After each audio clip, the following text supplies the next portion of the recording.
السلام علیکم ورحمۃ اللہ وبرکاتہ۔ الحمد للہ نحمدہ ونستعینہ ونستغفرہ ونؤمن بہ ونتوکل علیہ ونعوذ باللہ من شرور انفسنا ومن سیئات اعمالنا۔ قال اللہ تعالی فی القرآن المجید والفرقان الحمید۔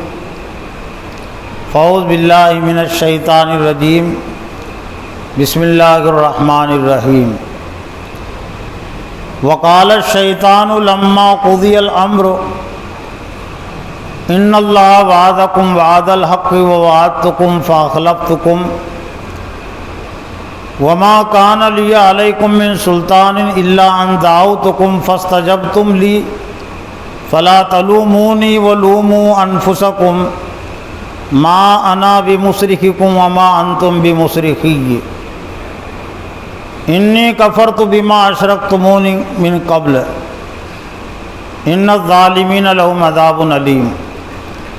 وقال اللہ تعالی اذن وقال الذین کفروا ربنا ارنا الذین اضلانا من الجن والانس نجعلہما تحت اقدامنا لیکونا من الاسفلین۔ صدق اللہ العظیم۔ وقال النبی صلی اللہ علیہ وسلم ما رأیت مثل النار نام حاربها ولا مثل الجنت نام طالبها۔ رواه بخاری و مسلم۔ معزز و محترم دینی بھائیوں، بزرگوں، خواتین اور بہنوں، آپ اچھی طرح جانتے ہیں کہ جس دین کو ہم نے قبول کیا ہے اس کا جو اصل انعام ہے وہ ہے جنت۔ اور اگر ہم نے اس دین کو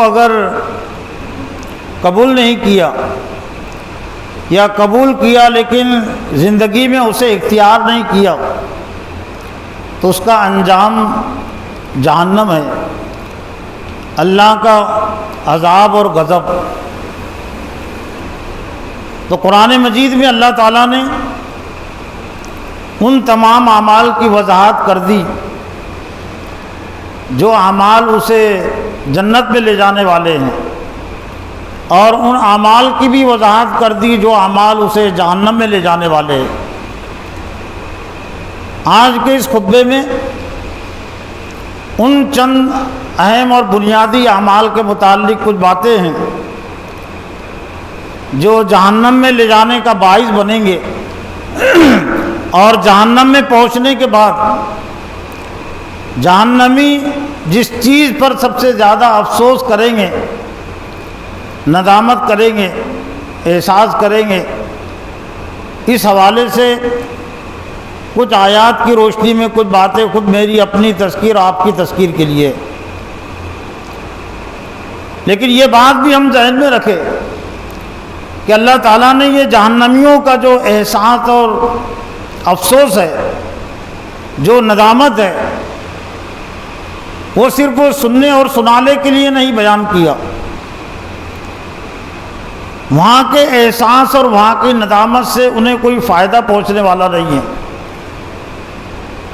اس لیے نافرمانی کے کاموں کے متعلق یہی احساس ہو جائے اور اسی دنیا میں انہیں ندامت ہو جائے تاکہ وہ وہاں کی ندامت سے اور وہاں کے افسوس کرنے سے وہ بچ جائے۔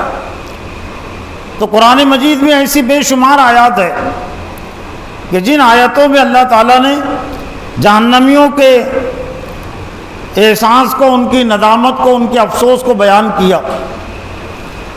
لیکن چند اہم اور بنیادی آیتیں اگر ہم ہمارے ذہن میں رکھیں، ہمارے سامنے رکھیں، تو پھر ہم نافرمانی سے بچ سکتے ہیں۔ جہنمیوں کے افسوس سے متعلق ان کی ندامت سے متعلق ایک اہم بات جو سامنے آتی ہے، جو خود جہنمیوں کے قول الفاظ سے واضح ہوتی ہے جہنم میں پہنچنے کے بعد، اور اللہ تعالیٰ نے ایک طرح سے ان کی ترجمانی پیش کی، جہنمیوں کی ترجمانی، جہنمیوں کا ایک طرح سے خیال اور بیان، ان کی روداد، تاکہ اس دنیا میں رہتے ہوئے جو جہنم سے بچنا چاہتے ہیں وہ اس روداد سے اور جہنمیوں کے اس احسان سے نصیحت حاصل کرے۔ جو نچوڑ سامنے آتا ہے جہنمیوں کی روداد کا اور جہنمیوں کے افسوس کا، وہ یہ کہ دنیا میں انہوں نے حق کو نظر انداز کیا، حق کی اطاعت اور پیروی نہیں کی، اہل حق کی اطاعت اور پیروی نہیں کی، گمراہ لوگوں کے پیچھے چلے۔ گمراہ لوگوں کے پیچھے چلنے کا احساس انہیں ہوگا، افسوس کریں گے، نادم ہوں گے، لیکن ہم اچھی طرح جانتے ہیں کہ موقع ہاتھ سے نکل گیا ہوگا، موت کے ساتھ ہی موقع ہاتھ سے نکل جاتا ہے۔ کوئی کتنی آرزو کرے، تمنا کرے اس دنیا میں آنے کی، کتنی توبہ کرے، کتنے مرتبہ ایمان لائے، مرنے کے بعد کی توبہ کی کوئی حیثیت نہیں، ایمان کے اقرار کی بھی کوئی حیثیت نہیں۔ تو اس میں جو بنیادی چیز ہے وہ سورہ زخرف کی آیات سے ہم سمجھ سکتے ہیں، وَمَن يَعْشُ عَن ذِكْرِ الرَّحْمَٰنِ نُقَيِّضْ لَهُ شَيْطَانًا فَهُوَ لَهُ قَرِينٌ وَإِنَّهُمْ لَيَصُدُّونَهُمْ عَنِ السَّبِيلِ وَيَحْسَبُونَ أَنَّهُمْ مُهْتَدُونَ حَتَّىٰ إِذَا جَاءَنَا قَالَ يَا لَيْتَ بَيْنِي وَبَيْنَكَ بُعْدَ الْمَشْرِقَيْنِ فَبِئْسَ الْقَرِينُ وَلَن يَنفَعَكُمُ الْيَوْمَ إِذ ظَّلَمْتُمْ أَنَّكُمْ فِي الْعَذَابِ مُشْتَرِكُونَ۔ یہ سورہ زخرف کی 4 آیتیں ہیں، آیت نمبر 36 سے 37 38 39۔ وَمَن يَعْشُ عَن ذِكْرِ الرَّحْمَٰنِ، جو رحمان سے غافل ہو کر زندگی گزارتا ہے، رحمان کے ذکر سے منہ موڑ کر جو زندگی گزارتا ہے، اور یہاں پر ذکر سے مراد اللہ کا کلام قرآن مجید، جو رحمان کے ذکر سے منہ موڑ کر زندگی گزارتا ہے، نقید لہو شیطانن، ہم اس پر ایک شیطان کو مسلط کر دیتے ہیں، شیطان اس کا ساتھی ہو جاتا ہے۔ شیطان کا لفظ قرآن مجید میں صرف ابلیس ہی کے لیے استعمال نہیں ہوا ہے، ابلیس بھی ہے شیطان، لیکن کئی شیاطین جمع کا لفظ بھی ہے قرآن مجید میں۔ جو شیطان کے نقش قدم پر چلتا ہے وہ ابلیس کا ساتھی ہو جاتا ہے، وہ بھی شیطان میں داخل ہو جاتا ہے، اس کا نام ابلیس ہے، شیطان اس کی صفت ہے، سرکشی، نافرمانی، سرکش اور نافرمان کو کہتے ہیں شیطان۔ ہم یوں کہہ سکتے ہیں کہ سب سے پہلا شیطان وہی ہے، شیطنت کی، سرکشی کی بنیاد وہیں سے پڑی ہے، لیکن جو بھی اس کے نقش قدم پر چلتے، چاہے انسانوں میں سے ہو یا جنوں میں سے ہوں، شیطان کی تعریف میں آتے ہیں۔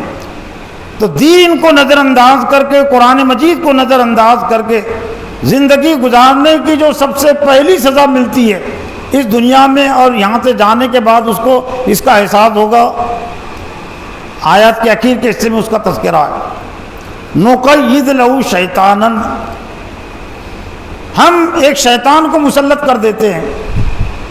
جنوں میں کا کوئی شیطان ہے وہ تو ظاہر بات ہے نظر نہیں آتے جن، وہ صرف وسوسوں کے ذریعے سے بہکاتے ہیں، لیکن انسانوں میں کے جو شیطان ہوتے ہیں تو پھر وہ سامنے آ کر بھی بہکاتے ہیں، مختلف امیدیں دلاتے ہیں اور لالچ بھی دکھاتے ہیں، ڈر و خوف دکھاتے ہیں، بہکانے کی کئی تدبیریں ہیں۔ کوئی لالچ سے متاثر ہوتا ہے اور کوئی ڈر و خوف سے متاثر ہوتا ہے، فَهُوَ لَهُ قَرِينٌ، اور وہی اس کا ساتھی ہو جاتا ہے۔ جس نے قرآن کو اپنا ساتھی نہیں بنایا، اللہ کے رسول کو اپنا ساتھی نہیں بنایا، تو ظاہر بات ہے اس کی سزا اس کو ملنا ہی ہے۔ شیطان کو ساتھی بنا کر اس کو زندگی گزارنی پڑے گی۔ پھر آگے انہی کے انجام کو اللہ نے وَإِنَّهُمْ لَيَصُدُّونَهُمْ عَنِ السَّبِيلِ جمع کے الفاظ ہے، گویا کہ وہ صرف ابلیس ہی نہیں ہے، ابلیس ہی کی طرف اشارہ نہیں ہے۔ وَإِنَّهُمْ اور وہ یعنی شیاطین جو انسانوں میں سے بھی ہوتے ہیں، جنوں میں سے بھی ہوتے ہیں، یصدونہم عن السبیل وہ اس کو سیدھے راستے سے ہٹاتے ہیں، بہکاتے ہیں۔ ویحسبون انہم مہتدون اور ان کے نقش قدم پر چلنے والے وہ یہ سمجھتے ہیں کہ ہم ہدایت پر ہیں۔ عام طور سے گمراہ لوگوں کو اس دنیا میں اپنی گمراہی کا احساس نہیں ہوتا۔ شرک کرنے والے بھی نیکی سمجھ کر شرک کرتے ہیں۔ مشرکین مکہ بھی جو شرک کرتے تھے وہ اللہ کی نافرمانی کے نام پر نہیں کرتے تھے، جب اللہ کو نہیں مانتے، بلکہ عین اللہ کی اطاعت اور فرما برداری کی نیت سے اللہ کے قریب ہونے کے لیے۔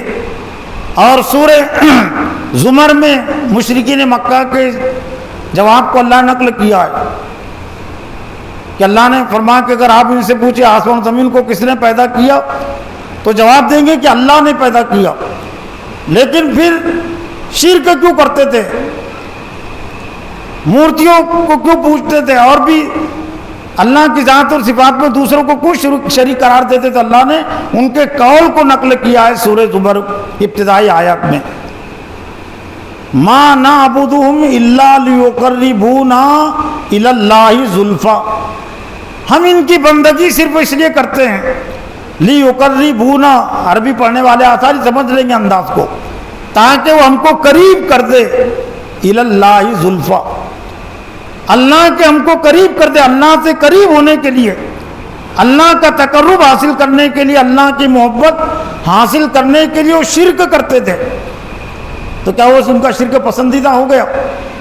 تو یہاں پر وہی بات کہی گئی، وہ یحسبون انہم مہتدون، اور یہ شیطان کے نقش قدم پر چلنے والے، گمراہ لوگوں کے نقش قدم پر چلنے والے سمجھتے ہیں کہ انہم مہتدون وہی ہدایت یافتہ ہے۔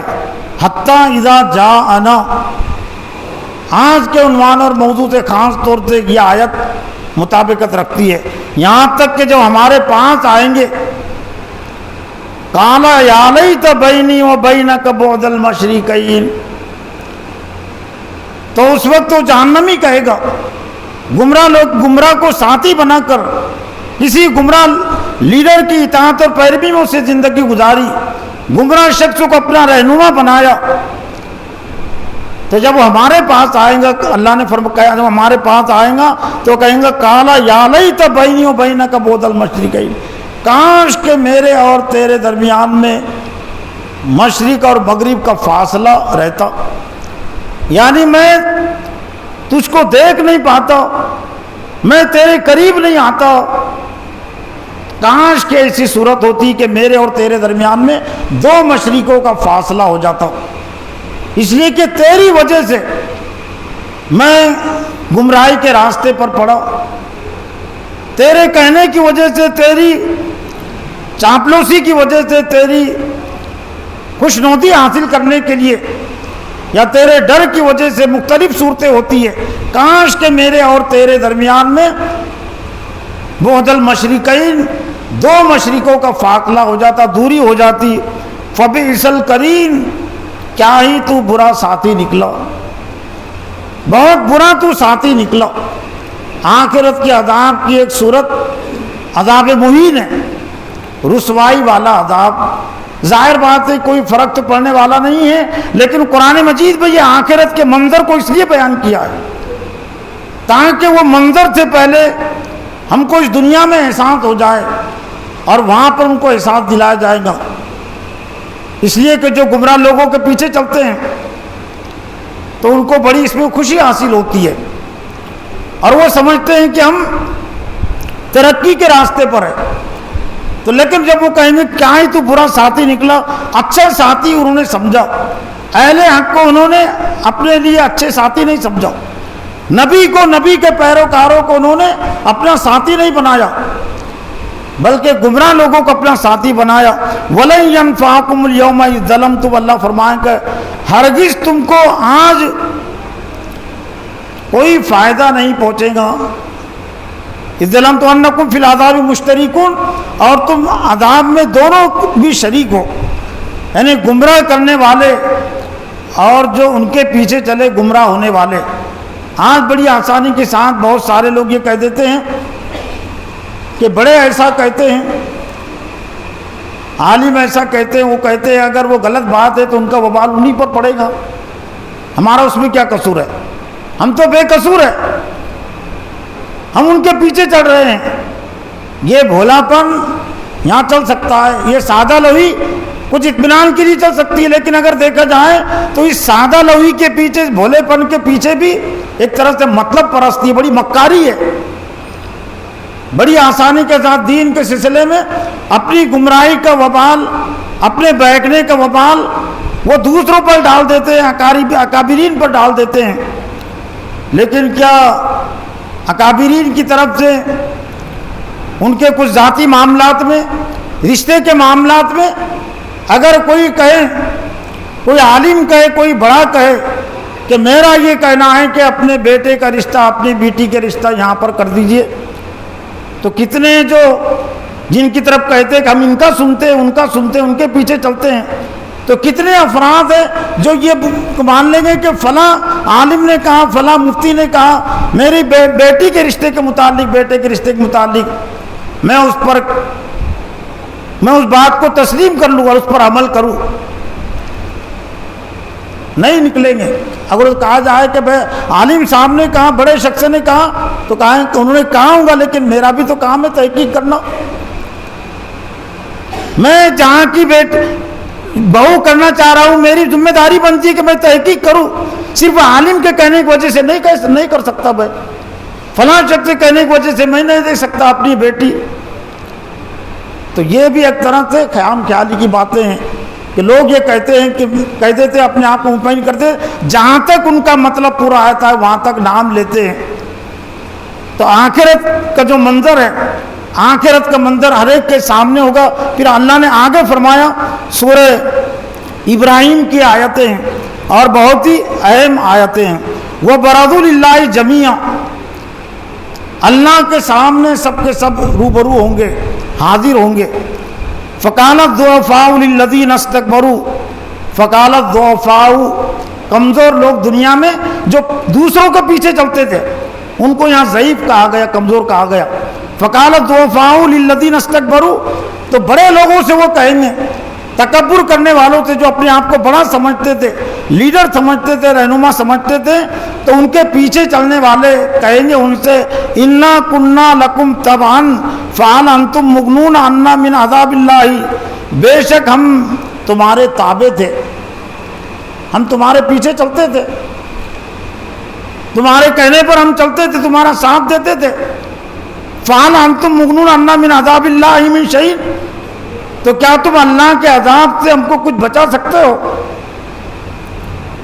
حالانکہ ان کو معلوم ہے بچا سکیں گے نہیں، لیکن اللہ نے ان کی ذلت اور رسوائی کو بھی پیش کیا تاکہ یہاں کچھ اس سے فائدہ ہو جائے، اس انداز سے کہ وہ کہیں گے کیا تم ہم کو عذاب سے کچھ بچا سکتے ہو؟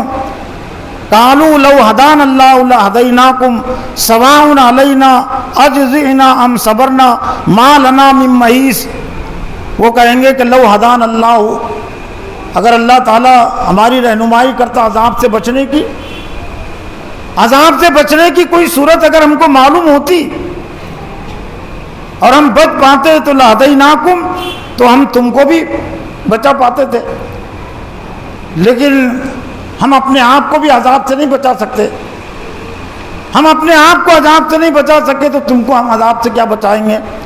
اجزئنا ام صبرنا سواء علینا۔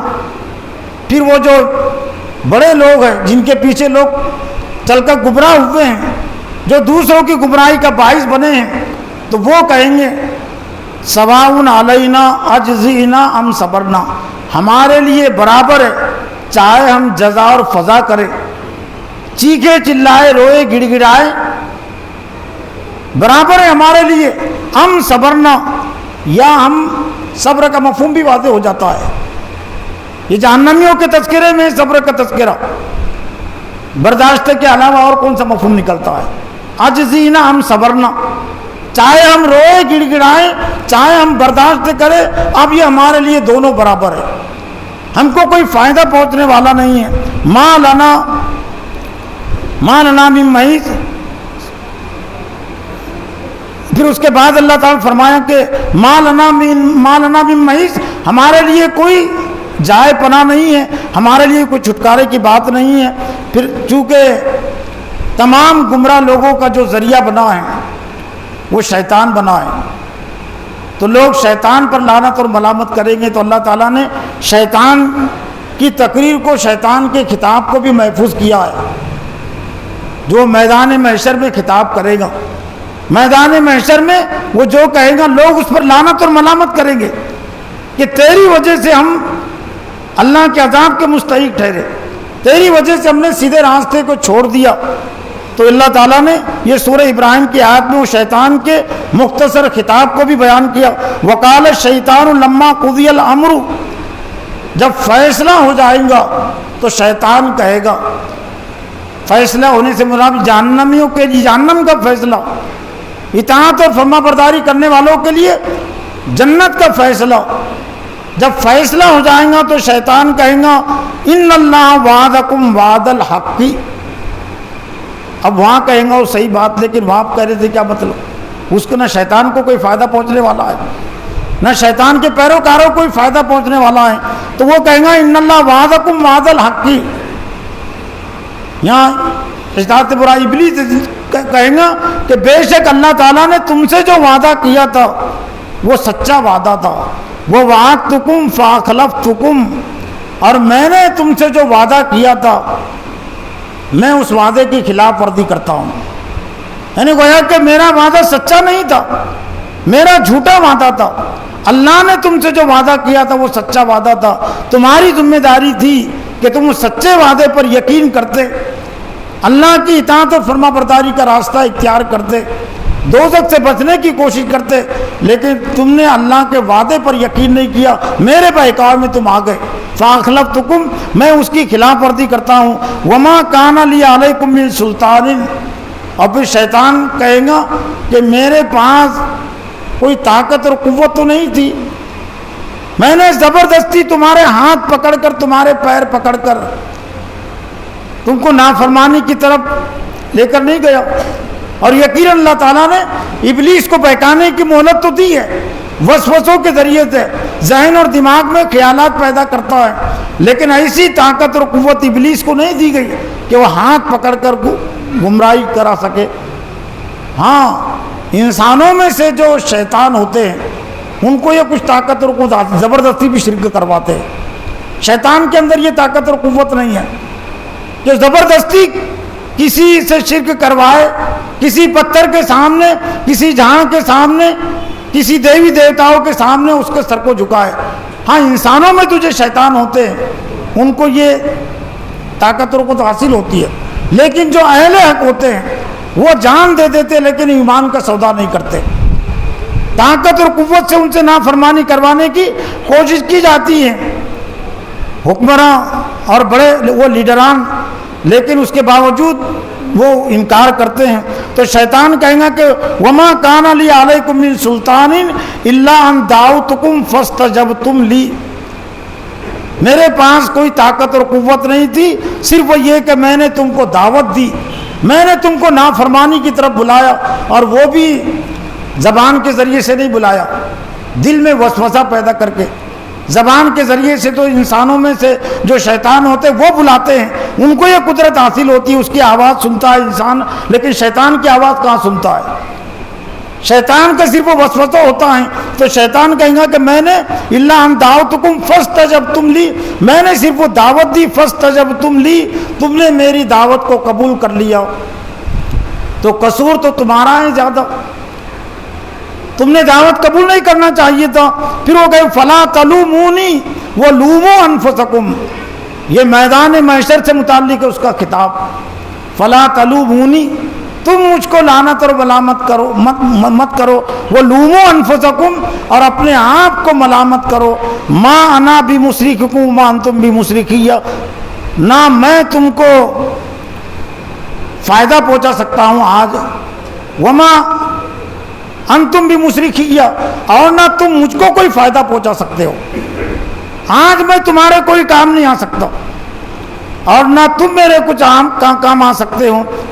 انی کفرت بما اشرکتمونی من قبل، بے شک میں کفر کرتا ہوں، بما اشرکتمونی، جو کچھ تم نے میرے ساتھ شرک کیا، مجھ کو اللہ کی ذات اور صفات میں شریک قرار دیا، مجھ سے تم زیادہ ڈرے، میری محبت، میرے راستے کی محبت تمہارے اندر زیادہ پیدا ہوئی، تو آج میں اس کا کھلے طور سے انکار کرتا ہوں۔ انی کفرت، لیکن وہاں کھلے طور سے انکار کرنے سے بھی ابلیس کا کوئی فائدہ ہونے والا نہیں، شیطان کا کوئی فائدہ ہونے والا نہیں ہے، لیکن یہ منظر کوئی مکالمے کو اللہ تعالیٰ اس لیے پیش کیا، شیطان اور شیطان کے پیروکاروں کے اس مکالمے کو، اس گفتگو کو اللہ تعالیٰ نے اس لیے پیدا کیا کہ یہاں پر انسان اس مکالمے سے، اس گفتگو سے کچھ نصیحت اور عبرت حاصل کرے۔ وہاں کی ذلت اور رسوائی سے پہلے تو انی کفرت، میں کفر کرتا ہوں، میں انکار کرتا ہوں، ما اشرکتمونی من قبل، اس سے پہلے تم نے میرے ساتھ جو شرک کیا، ان الظالمین لہم عذاب علیم، بے شک ظالمین کے لیے، اللہ کے نافرمانوں کے لیے دردناک عذاب ہے۔ پھر اس کے بعد کی آیت میں اللہ تعالیٰ نے مزید جہنمیوں کے اعزاز کو، جہنمی شیطان کے نقش قدم پر کون لوگ چلتے ہیں اور کون لوگ شیطان کے بہکاوے سے بچتے ہیں۔ وَإِمَّا يَنزَغَنَّكَ مِنَ الشَّيْطَانِ نَزْغٌ فَاسْتَعِذْ بِاللَّهِ إِنَّهُ سَمِيعٌ عَلِيمٌ۔ اولین طور پر حضرت صلی اللہ علیہ وسلم سے کتاب ہے کہ اگر تمہیں شیطان اکسائے، بہکانے کی کوشش کرے تو فاستعذ باللہ، اللہ کی پناہ چاہ لیا کیجیے، بے شک اللہ تعالیٰ سننے والا ہے اور جاننے والا ہے۔ ان الذین اذا مسهم طائف من الشیطان تذکروا فاذا هم مبصرون۔ ان الذین اتقوا اذا مسهم، اللہ سے جو ڈرنے والے ہیں جب شیطان انہیں اکساتا ہے، بہکاتا ہے، تو فاذا هم مبصرون، وہ چوکنا ہو جاتے ہیں، وہ نصیحت حاصل کر لیتے ہیں اور وہ دیکھنے لگتے ہیں، یعنی گویا کہ شیطان کے بہکاوے میں نہیں آتے، شیطان کے وسوسوں کو اپنے دل کے اندر، اپنے ذہن کے اندر جگہ نہیں دیتے، وہ فوراً تذکروا، انہیں اللہ یاد آ جاتا ہے، انہیں اللہ کی بندگی یاد آ جاتی ہے۔ لیکن جو شیطان کے بھائی ہوتے ہیں، شیطان کے نقش قدم پر چلنے والے، ایمان میں کمزور، وہ اخوانہم سے ان کا تعارف پیش کیا گیا، یعنی جو شیطان کے بھائی ہوتے ہیں وہ اخوانہم یمدونہم فی الغی، اور شیطان اپنے بھائیوں کو جو اس کے نقش قدم پر چلتے ہیں، جو اس کے بہکاوے میں آتے ہیں، یمدونہم فی الغی، وہ انہیں گمراہی میں، سرکشی میں وہ کھینچ لے آتا ہے، انہیں گمراہی میں، دور کی گمراہی میں وہ ڈال دیتا ہے۔ ثم لا یقصرون، اور پھر ذرا بھی اس میں کوتاہی نہیں کرتا، ذرا بھی اس میں وہ کمی نہیں کرتا۔ جب جہنم میں چلے جائیں گے تب ان کو احساس ہوگا کہ نہ شیطان یا ہمارا کوئی کام آ رہا ہے، جن لیڈروں کے ہم پیچھے، جن گمراہ لوگوں کے ہم پیچھے چلے، وہ بھی ہمارے کام نہیں آ رہے ہیں، تو اللہ سے ایک آرزو درخواست کریں گے، جس کا تذکر اللہ تعالیٰ نے سورہ حامیم سجدہ میں کیا۔ وقال الذین کفروا ربنا ارنا الذین اضلانا من الجن والانس نجعلہما تحت اقدامنا لیکونا من الاسفلین، اور کافر لوگ، نافرمان لوگ کہیں گے، اے ہمارے رب، ہم کو ان لوگوں پر قابو دے دے، ارنا الذین من الجن والانس، انسانوں اور جنوں میں سے ان لوگوں پر ہم کو قابو دے دے، ہمارا بس تو چلا دے، نہ جنہوں نے ہم کو گمراہ کیا، اضلانا من الجن والانس، انسانوں اور جنوں میں سے جن لوگوں نے ہم کو راہ راستے سے ہٹایا، گمراہ کیا، آج ہم کو تو ان پر بس دے دے، ہمارا قابو ان پر تو کر دے، کائے کے لیے نجعلہما تحت اقدامنا، تاکہ ہم ان کو ہمارے پیروں تلے قدموں تلے روندے، لیکونا من الاسفلین، تاکہ وہ نچلوں میں سے نکلے ہو جائے۔ لیکن یہاں تو سر آنکھوں پر بٹھا رہنا، دنیا کی ضد ہے آخرت، اللہ کے عذاب کی ایک صورت عذاب مہین۔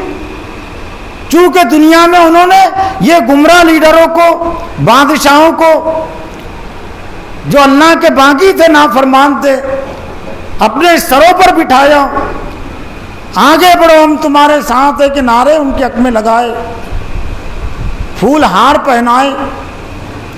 تو یہ اسی کا ہے نا، یہ انجام اسی کی ضد ہے نا۔ یہ کیوں؟ جو ان کے لیڈر ہوں گے، لیڈروں کو بھی احساس دلانے کے لیے کہ ہاں یہ وہی ہے تمہارے چاپلوسی کرنے والے، کہ جن کو بڑا ناز تھا، اور ان کی ہوا سے، ان کی واہ واہ سے تم سرکش بنے، تکبر میں آئے کہ لوگ تمہارے پیچھے چڑھ رہے ہیں۔ زیادہ تر اس میں کوئی شک نہیں کہ زیادہ تر گمراہی کا ذریعہ اور سبب تو لیڈران بنتے ہیں، جن کے پاس طاقت اور قوت ہوتی ہے۔ لیکن بعض وقت ایسا ہوتا ہے کہ جو عام لوگ ہوتے ہیں وہ بھی دوسروں کی گمراہی کا سبب بن جاتے ہیں۔ کیسے بن جاتے ہیں؟ وہ تعریف کرتے ہیں، وہ سرکش بنتا ہے، وہ بڑا بنتا ہے تو اس کو پھول ہار پہناتے ہیں، تو نفس موٹا ہو جاتا ہے نا، اس کا نفس موٹا ہو جاتا ہے۔ اور جب یہ کہتا ہے کہ ہزاروں لاکھوں لوگ، کروڑوں لوگ میری تعریف کر رہے ہیں نافرمانی کے باوجود، تو وہ نافرمانی پر اڑ جاتا ہے، ڈر جاتا ہے، اس کے اندر ہٹ دھرمی پیدا ہو جاتی ہے۔ تو یہ لیڈروں کو ایک طرح سے یہ احساس دلانے کے لیے، ذلت اور رسوائی کی سزا چکھانے کے لیے اللہ تعالیٰ ان کے جو دنیا میں متبعین رہے ہیں، جو پیروی کرنے والے رہے ہیں، چیلے اور گرو کا لفظ ہے نا، چیلے کہتے جو دوسروں کے پیچھے چلتے، گرو کہتے جو بڑا ہوتا ہے۔ تو گویا کہ وہ سامنے کہے اے ہمارے رب، تو ان لوگوں پر ہم کو قابو دے دے، انسانوں اور جنوں میں سے جن لوگوں نے ہم کو گمراہ کیا ہے، نہ جالو ما تحت اقدامنا، تاکہ ہم کو ان کے پیروں تلے روندے۔ لیکن ظاہر بات ہے کہ وہاں پر جو لیڈروں کو احساس ہوگا کہ یہ ہمارے خلاف کہہ رہے ہیں، تو نہ ان کو کوئی فائدہ پہنچنے والا ہے، نہ ان کے یہ کہنے سے یہ اتباع پیروی کرنے والوں کو، گمراہ ہونے والوں کو کوئی فائدہ پہنچنے والا ہے۔ پھر سورہ احزاب میں اللہ تعالیٰ نے ایک اہم منظر کو بیان کیا، اور وہ بہت ہی جامع ہے، موجودہ حالات سے متعلق بھی اور آئندہ کے حالات سے متعلق بھی۔ یوم تقلب وجوہہم فی النار یقولون یا لیتنا اطعنا الرسول، اطعنا اللہ و اطعنا الرسول، وقالوا ربنا انا اطعنا سادتنا وکبراءنا فاضلونا السبیل ربنا آتهم ضعفین من العذاب ولعنهم لعنا کبیرا۔ یوم تقلب وجوہہم فی النار، اس دن یعنی قیامت کے دن ان کے چہروں کو آگ میں الٹا پلٹا کیا جائے، الٹ پلٹ کیا جائے گا، تقلب پلٹایا جائے گا چہروں کو، تاکہ زیادہ سے زیادہ عذاب۔ روٹی سیکی جاتی ہے، روٹی توے پر پلٹائی جاتی ہے نکائے کے لیے، سیکنے کے لیے، کہ جہاں پر آگ نہیں پہنچی ہے توے کی، وہ آگ پہنچانے کے لیے روٹی کو خواتین پلٹاتی ہے، مرد بھی پلٹاتے ہیں پکانے والے۔ یوم تقلب وجوہہم فی النار، آگ میں ان کے چہروں کو پلٹایا جائے، الٹ پلٹ کیا جائے گا۔ یقولون، تو جو آگ میں جل رہے ہوں گے وہ کہیں گے کاش کہ یا لیتنا اطعنا اللہ و اطعنا الرسول، کاش کہ ہم نے اللہ اور اس کے رسول کی اطاعت کی ہوتی۔ وقالوا ربنا، اور کہیں گے کہ اے ہمارے رب، انا اطعنا سادتنا و کبراءنا، بے شک ہم نے اطاعت کی ہمارے سرداروں کی، سادتنا فقر ہے نا لوگوں کو، وہ کبراءنا، اکابرین کا لفظ یہیں سے بنتا ہے، یہ جہنمیوں کا قول ہے۔ اکابرین کی جو اصطلاح ہے وہ نافرمانوں کے لیے۔ اسلام میں تو خلیفۃ المسلمین بھی اکابر میں نہیں آتا، وہ خلیفۃ المسلمین ہوتا ہے، وہ امیر المسلمین ہوتا ہے، لیکن بڑی آسانی کے ساتھ مسلمانوں میں یہ اصطلاح چلتی ہے اکابرین کی۔ اکابرین کیا کہہ رہے اکابرین کیا سوچ رہے؟ جو لوگ گمراہ لوگوں کے پیچھے چلے، گمراہ لوگوں کو کہا گیا اکابرین۔ دین میں جو جتنے بڑے ہوتے وہ اتنے چھوٹے ہوتے ہیں۔ حضرت صلی اللہ علیہ وسلم اپنے لیے سید کہلوانا بھی پسند نہیں کرتے تھے۔ سید کہتے سردار کو، اللہ کے رسول کو پسند نہیں تھا۔ عبد کہلوانا پسند کرتے تھے، بندہ۔ اور اللہ تعالیٰ نے تمام انبیاء کو جو تعارف پیش کیا وہ عبد ہی کیسے تھے، عبدہ و رسولہ، اشہد ان لا الہ الا اللہ واشہد ان محمدًا عبدہ و رسولہ، میں گواہی دیتا ہوں کہ اللہ کے سوا کوئی معبود نہیں اور محمد صلی اللہ علیہ وسلم اس کے بندے، پہلے بندے ہیں، وہ رسول بعد میں ہے رسول، لیکن پہلے کیا ہے؟ غلام ہے۔ عبد کے معنی غلام کے ہوتے ہیں۔ تو جہنمی لوگ چونکہ دوسروں کو بڑا سمجھتے رہے اللہ اور اس کے رسول کو چھوڑ کر، تو انا اتانا سعادتنا، جہنم میں پہنچنے کے بعد وہ بڑے حسرت اور افسوس کے ساتھ کہیں گے کہ انا اتانا سعادتنا، بے شک ہم نے اطاعت اور پیروی کی ہمارے سرداروں کی، وہ کبراءنا، اور ہمارے بڑے لوگوں کی، فاضلون السبیل، اور یہ ہمارے بڑوں نے ہم کو سیدھے راستے سے بھٹکا دیا، گمراہ کر دیا۔ ربنا آتم ضعفین من العذاب ولعنہم لعنا کبیرا، اے ہمارے رب تو ان کو دگنا عذاب دے۔ لیکن دگنا تگنا چوگنا کہنے سے کیا فرق پڑنے والا ہے؟ یہاں کم از کم احسان کر لیتے اور توبہ کر لیتے، بعد آ جاتے ان کی اطاعت اور پیروی سے، ان کے پیچھے نہیں چلتے تو کچھ نہ کچھ فائدہ ہو جاتا۔ لیکن وہاں اللہ سے کہیں گے اللہ تعالیٰ یہ گمراہ لیڈروں کو، گمراہ کرنے والوں کو، یہ اکابرین کو، ہمارے اکابرین کو اور سرداروں کو تو دگنا عذاب کر، وَلَعْنُهُمْ لَعْنًا كَبِيرًا، اور ان پر بڑی لعنت کر۔ یوم یعض الظالم علی یدیہ، اس دن ظالم اپنے ہاتھوں کو چبائے گا۔ یقول یا لیتنی اتخذت مع الرسول سبیلا، کہیں گا کاش کہ میں نے رسول کا راستہ، اتخذت مع الرسول سبیلا، میں نے رسول کا ساتھ اختیار کیا ہوا ہوتا۔ یا ویلتا لیتنی لم اتخذ فلانا خلیلا، کاش کہ میں نے فلاں کو دوست نہیں بنایا ہوتا۔ لقد اضلنی بعد عن الذکر بعد اذ جاءنی، میں نے فلاں کو کاش کہ دوست نہیں بنایا ہوتا، اس نے عن الذکر بعد، لقد اضلنی، اس نے مجھ کو گمراہ کر دیا، عن الذکر قرآن سے، نصیحت بعد اذ جاءنی، جبکہ وہ نصیحت اور قرآن میرے پاس آیا تھا، کاش کہ میں نے اس کو دوست نہیں بنایا ہوتا۔ کوئی اس عنوان اور موضوع کو صرف جمعہ کی تقریر کا حصہ نہ سمجھے۔ اور آخر میں اسی پر بات ختم کر رہا ہوں، جو روزانہ اللہ تعالیٰ نے دن میں سے 5 اوقات کی اجتماعات میں بات رکھی ہے، غلط لوگوں کی، گمراہ لوگوں کی صحبت سے بچنا، ان کی پیروی سے بچنا کسی مفتی کی تقریر کا عنوان نہیں ہے، صرف کسی عالم کی تقریر کا عنوان نہیں ہو سکتا۔ یہ خدائی ربانی تعلیمی تربیتی نصاب اور نظام کا روزانہ کا منصوبہ ہے۔ اہدنا الصراط المستقیم صراط الذین انعمت علیہم، اے اللہ ہم کو سیدھے راستے کی ہدایت دے، ان لوگوں کا راستہ جن پر تو نے انعام کیا۔ اور اس سے مراد ہے 4 ہی قسم کے افراد ہیں۔ کچھ لوگوں کو شاید یہ بھی بات آتی ہوں گی کہ میں بار بار تذکرہ کرتا ہوں، لیکن میں آپ کو احساس دلانا چاہتا ہوں کہ میں اتنی مرتبہ آپ کو نہیں سناتا جتنی مرتبہ اللہ نے سنایا ہے روزانہ۔ 48 رکعتیں ہوتی ہیں فرائض اور واجبات مل کر، فرض رکعتیں صرف فرض رکعتیں 17 ہوتی ہے، 3 واجب الوتر 20 ہوتی ہے، سنت موقعہ 12 تو 32 مرتبہ، اور غیر موقعہ یہ بھی اللہ کے رسول کی طرف سے۔ تو اللہ اور اس کے رسول نے دن میں سے 48 مرتبہ ہر مسلمان کو پڑھایا ہے، سنایا ہے۔ میں اتنی مرتبہ نہیں سنا سکتا، میں زیادہ سے زیادہ ہفتے میں 1 مرتبہ 2 مرتبہ سناؤں گا، لیکن اللہ اور اس کے رسول نے 48 مرتبہ ہر مسلمان کو سنایا ہے، پڑھایا ہے۔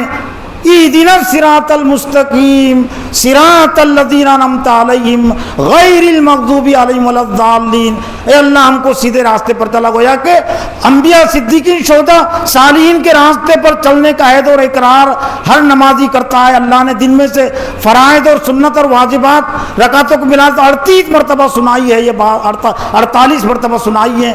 غیر المغضوب علیہم ولا الضالین، گمراہ لوگوں کی لیڈری سے، گمراہ لوگوں کے پیچھے کے چلنے سے، اللہ اور اس کے رسول نے دن میں سے ہر مسلمان کو 48 مرتبہ سنایا ہے. غیر المغضوب علیہم ولا الضالین ہے نا سورہ فاتحہ میں.